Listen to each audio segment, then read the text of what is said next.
Monsieur Bonhomme, Monsieur Bonhomme. C'est Monsieur Endormi qu'on retrouve aujourd'hui. Monsieur Endormi habitait le Roupillon, un pays très endormi.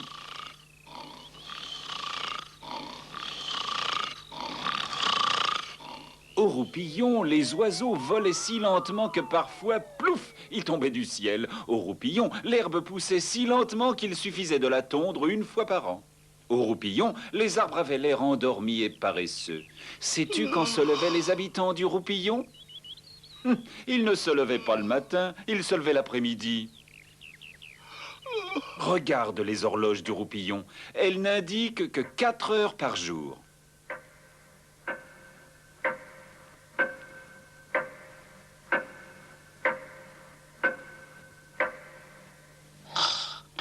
Lorsque cette histoire commence, Monsieur Endormi dormait encore à point fermé.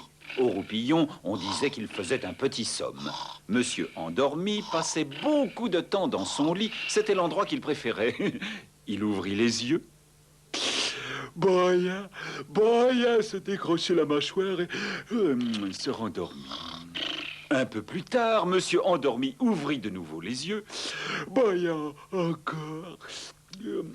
Et se rendormit une fois de plus. Beaucoup plus tard, Monsieur Endormi se leva et alla préparer son petit déjeuner. En réalité, c'était plutôt un goûter. Dans la bouilloire, il fit chauffer de l'eau pour son café. Mais au Roupillon, cela prenait 2 heures. Ensuite, il fit griller une tranche de pain. Mais au Roupillon, cela prenait 3 heures. Là-bas, le pain ne brûle jamais.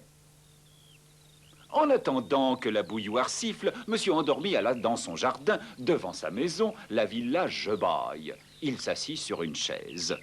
Tu devines la suite? Eh oui, c'est cela. Il bâilla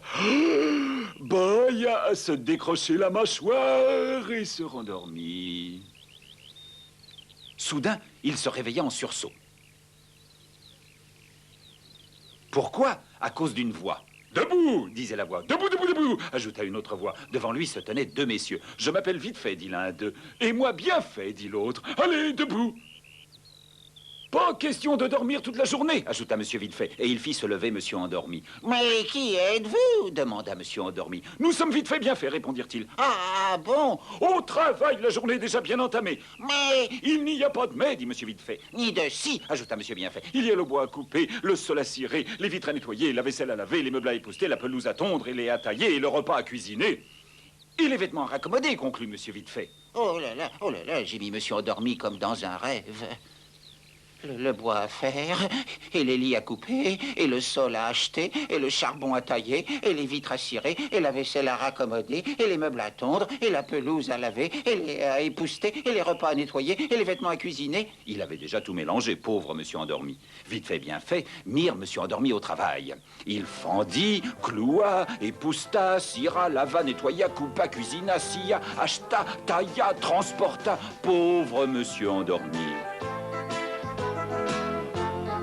Maintenant, dirent Vite fait et bien fait, quand il eut fini, c'est l'heure de la promenade. Et voilà Monsieur Endormi parti pour la plus longue promenade de sa vie. En effet, Monsieur Endormi faisait partie de ces gens qui ne marchent jamais pour peu qu'ils aient l'occasion de s'asseoir et qui ne s'assoient jamais pour peu qu'ils aient l'occasion de se coucher. Mais ce jour-là, il n'avait pas le choix. Il fit des kilomètres et encore des kilomètres, tant et si bien qu'à la fin, il avait les pieds en compote. Pauvre Monsieur Endormi.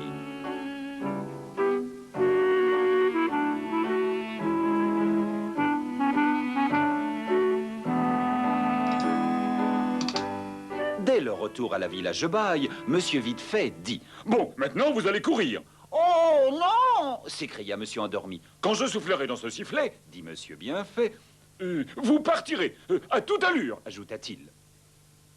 Monsieur Endormi poussa un gros soupir et ferma les yeux. Monsieur Bienfait porta le sifflet à ses lèvres.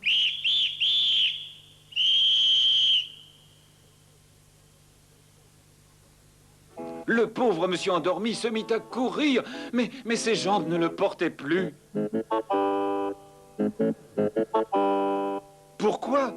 Tout simplement parce qu'il était assis sur une chaise dans son jardin.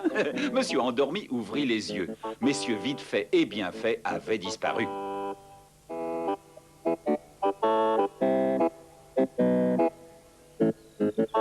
Tout cela n'avait été qu'un affreux cauchemar. Et le sifflement, c'était celui de la bouilloire. Ouf! Monsieur endormi soupira de soulagement. Il alla dans sa cuisine et s'assit pour prendre son petit déjeuner. Tu devines la suite, n'est-ce pas?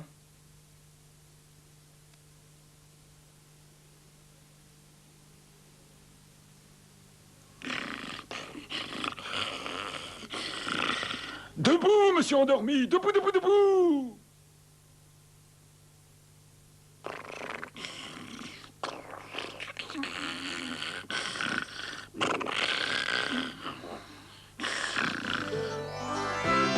Monsieur Bonhomme, Monsieur Bonhomme,